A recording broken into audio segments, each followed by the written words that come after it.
Okay, this video is about adding a new client into QuickBooks. Okay, so we would obviously get into QuickBooks. We would come up to Customer Center again, right up here. We would go New Customer, which would be New Customer, and we come up with the window. Okay, now when we add, it's sort of hard to do this here. When we add the name, we want the customer name. This top square here, up here, is not going to show up on anywhere other than in QuickBooks. So we can write whatever we want in there. Okay? So the last name is always capitals. This name for this client is Cavers, C-A-V-E-R-S, capitals, and comma, uncapitalized for his first name, which is William.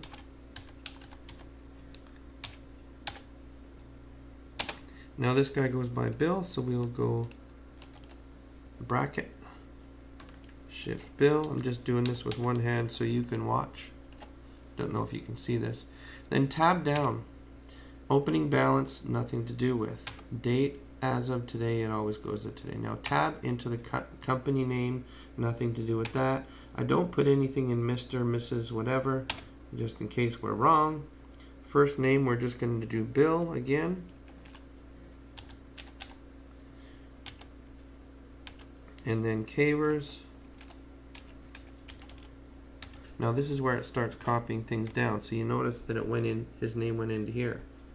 Now that's the next tab down. So we press enter to get his address in there, which is 2581. I'll just finish it up. Don't want to give all the information out. Just let me use two hands here.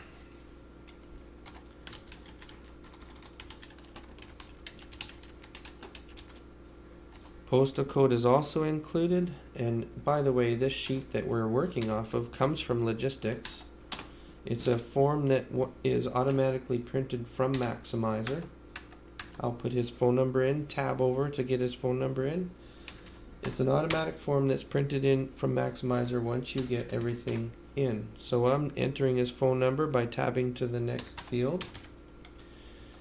And email is quite clicky in QuickBooks because we use it for so many things, so we don't want to put anything in QuickBooks. We can put a wife's name in here, which is alternative form or alternative contact.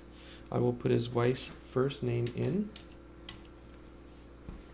Now, over here in the copy, you can copy that address by putting it into the shipping. So I'm just going to press that. That will bring up a window just to confirm the address. I press OK. Now one thing I didn't put on the back end of his first name up here was the type of client he is. I do a space after the main. We're talking about the main name up here, and then I'm going to put in CPAP because he is a CPAP client. So I don't know if you can see it. Just put CPAP in the back end. Now, any other additional information really isn't required for a CPAP client.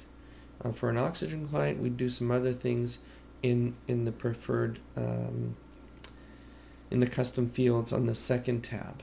Payment information, we don't worry about it unless we get a visa or anything. Now, what we've done is we've created him in the list now, the customer care list, the customer job list, or from the customer center.